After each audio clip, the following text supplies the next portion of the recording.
Beginilah Demokrat, Luhut minta semua kompak, Demokrat nyinyir lagi. Ditulis oleh Kardi dari siwa.com. Di saat pandemi seperti ini, sudah sewajarnya semua pihak saling membantu. Perseteruan politik di masa lalu harusnya bisa dikesampingkan dulu. Demi pandemi ini ruwet kalau masing-masing pihak mau cari muka, lama selesainya. Itulah yang disampaikan Menko Marves Luhut beberapa waktu lalu. Dia mengatakan banyak pihak swasta yang memberikan sumbangan tanpa banyak berkomentar, hingga menginjak semua pihak kompak dalam menghadapi krisis pandemi corona ini. Kalau kita lihat, donasi pihak swasta sangat-sangat banyak yang datang, tidak banyak berkomentar. Saya ulangi, tidak banyak berkomentar. Mereka memberikan sumbangan, ada yang kita minta, ada yang tidak kita minta. Dan semua memberikan sumbangan barang, kami tidak menerima sumbangan uang, kata Luhut. Dan saya berharap dari teman-teman semua, maaf pengamat-pengamat, politisi-politisi, tolong semua please. Kalau kali ini kita kompaklah. Nanti sesekali ini selesai, Anda mau anu lagi silahkan, ungkapnya. Luhut mengingatkan bahwa prioritas saat ini ialah menyelamatkan orang banyak. Dia menitipkan harapan ini kepada semua pihak. Tapi kalau ini, saya titip betul. Kita ini ingin menyelamatkan nyawa banyak orang, katanya. Benar sekali yang dia katakan. Semua harus kompak satu suara. Bukan cari panggung memperkeruh situasi. Yang bilang A, yang satu bilang provokasi B, yang satu lagi sebar hoax C. Lalu penceramah agama dengan sok pintarnya jadi ahli pandemi dan vaksin dadakan mengatakan D. Masing-masing ada udang di balik batu. Oposisi terus nyinyir. Kadrun terus memproduksi hoax. Penceramah agama bikin konspirasi ngawur. Barisan sakit hati terus meminta pemerintah turun. Partai Demokrat balik mempertanyakan kekompakan internal pemerintah dalam menyelamatkan nyawa rakyat saat corona tengah menggila. Pemerintah minta rakyat kompak, tapi pemerintah sendiri di internalnya kompak apa tidak? Apa benar semua sudah kerjasama dalam satu komando? Fokus pada penyelamatan nyawa rakyat, kata Kepala Badan Komunikasi Strategis DPP Herzaki Mahendra Putra. Tidak ada yang berusaha mencari keuntungan di tengah pandemi, seperti mau dapat cuan dari vaksin dengan menjualnya. Tidak ada yang sibuk minta anggaran besar untuk bangun ini itu, atau selamatkan usaha rekanan yang merugi, padahal seharusnya semua anggaran fokus ke penyelamatan nyawa, tambahnya. Herzaki menyebut sebaiknya pemerintah introspeksi diri sebelum mengajak dan mengesankan rakyat tidak kompak. Sebab kata dia, Indonesia mengalami situasi darurat COVID-19 seperti sekarang karena kesalahan pemerintah. Dukungan luar biasa sudah diberikan rakyat termasuk oleh kami, Partai Demokrat, kepada pemerintah termasuk di tataran kebijakan dan anggaran dengan UU nomor 2 tahun 2020. Rakyat di seluruh Indonesia termasuk kader-kader Partai Demokrat sudah banyak bergerak membantu sesamanya sejak pandemi ini melanda Indonesia. Tidak perlu lagi diajak solider atau kompak, katanya. Hah? Tak usah merasa paling pahlawan deh, Demokrat ikut membantu, begitu pula dengan partai lain. Catat ini baik-baik, yang membantu bukan hanya Demokrat doang. Partai lain ada yang minjamkan mobil ambulans, ada yang bagikan nasi kotak kepada warga yang terdampak, ada yang gelar vaksinasi massal, tapi Demokrat seolah sudah paling berjasa bagi negeri ini. Pretlah.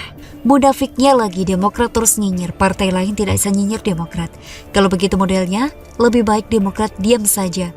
Mengaku sudah banyak membantu, tapi di sisi lain terus rewel sejak anak mantan prihatin bicara soal Violent Nation.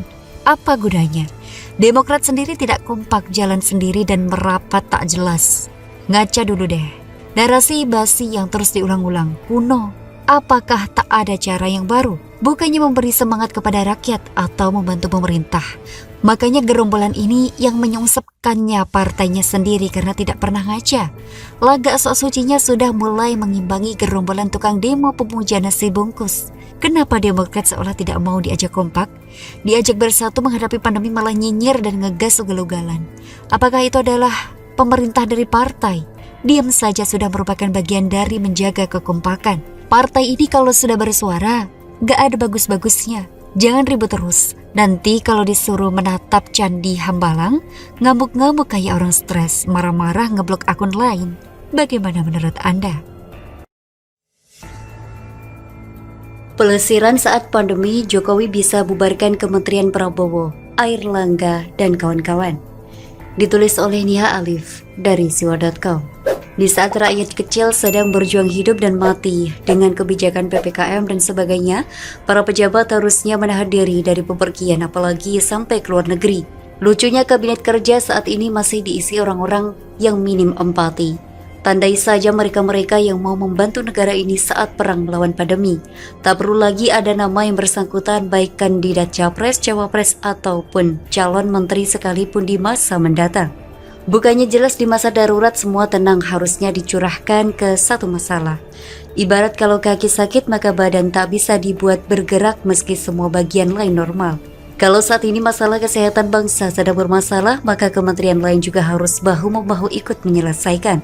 Kalau masalah berpikir ini adalah tugas Kementerian Kesehatan, sebaiknya kementerian lain dibubarkan saja sementara waktu. Dengan begitu fokus Jokowi lebih mudah mengatasi pandemi dengan memakai anggaran dari kementerian yang tak punya essence of crisis.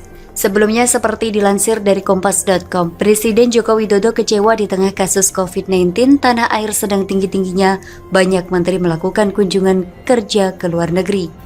Sekretaris Kabinet Pramono Anung menyatakan, Presiden Jokowi telah menegaskan dalam PPKM darurat ini tentunya sense of crisis seluruhnya kementerian atau lembaga dan para pemimpin harus ada. Untuk itu, Presiden menginstruksikan seluruh menteri dan kepala negara dilarang untuk bepergian ke luar negeri. Pramono menjelaskan, menteri yang diizinkan Presiden untuk bepergian ke luar negeri hanya menteri luar negeri kalau sesuai bidang tugasnya. Sisanya harus minta izin langsung ke Presiden. Yang lainnya harus ada hal yang bersifat khusus harus mendapat izin langsung dari Bapak Presiden, ujar Pramono Anung. Diketahui beberapa hari belakangan, para pembantu Presiden melakukan lawatan kerja ke luar negeri di tengah angka kasus COVID-19 sedang tinggi. Semisal Menteri Pertahanan Prabowo Subianto yang melakukan kunjungan kerja ke Perancis pada akhir Juni lalu. Menteri PAN dan Kepala Bappenas Suharso yang menghadiri pertemuan G20 di Italia pada akhir Juni lalu. Selanjutnya Menko Perekonomian Airlangga Hartarto kunjungan kerja selama 2 hari ke Singapura pada 13 sampai 14 Juli 2021. Belakangan ini ada Menteri Perdagangan M. Lutfi dan Menteri Investasi atau Kepala BKPM Bahlil Lahadalia yang ke Amerika Serikat untuk memperkuat hubungan Indonesia-AS di bawah pemerintahan baru Presiden Joe Biden. Dalam rilis Kementerian Perdagangan, kunjungan Mendak Lutfi bersama Meninvest Bahlil ke AS dijadwalkan sejak 9 Juli hingga 18 Juli 2021. Sebenarnya kita kasihan dengan Jokowi yang sepertinya bekerja seorang diri. Kalaupun ada yang berani pasang badan, paling dari Luhut atau Mahfud MD. Sedang menteri-menteri titipan partai begitu bobrok kerjanya dan hanya menjadi beban kabinet saja. Memang harus diakui pemerintah kecolong di awal. Seperti dalam artikel saya soal PPKM yang kelas lebih banyak dampak negatifnya. Kalau mau pembatasan ketat harusnya dilakukan awal dulu, mula kasus dan setelah itu digenjot dengan vaksinasi massal. Apa yang terjadi sekarang malah kebalikannya. Awalnya menolak lockdown, vaksinasi seperti jalan di tempat dan kalau terjadi lonjakan kasus terus-menerus ambil langkah pembatasan. Ini jelas blunder. Tapi syukurlah, pemerintah menyadari kesalahannya. Luhut menyatakan PPKM yang bisa lama-lama karena berdampak ke ekonomi.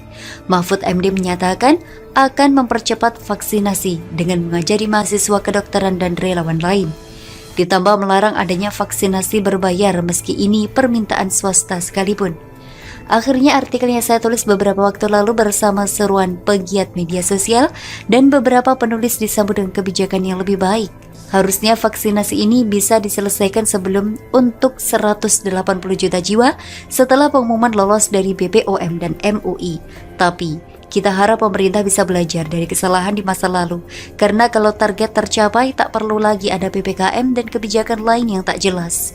Masyarakat sudah mulai new normal dengan menerapkan prokes, dan negara bisa fokus pemulihan ekonomi. Selanjutnya Jokowi bisa mengambil langkah ekstrim membubarkan kementerian sementara waktu seperti saat ini kondisi genting atau dalam perang. Apalagi ketahuan beberapa menterinya hanya mementingkan kepentingan pribadi dan golongan. Begitulah kura-kura.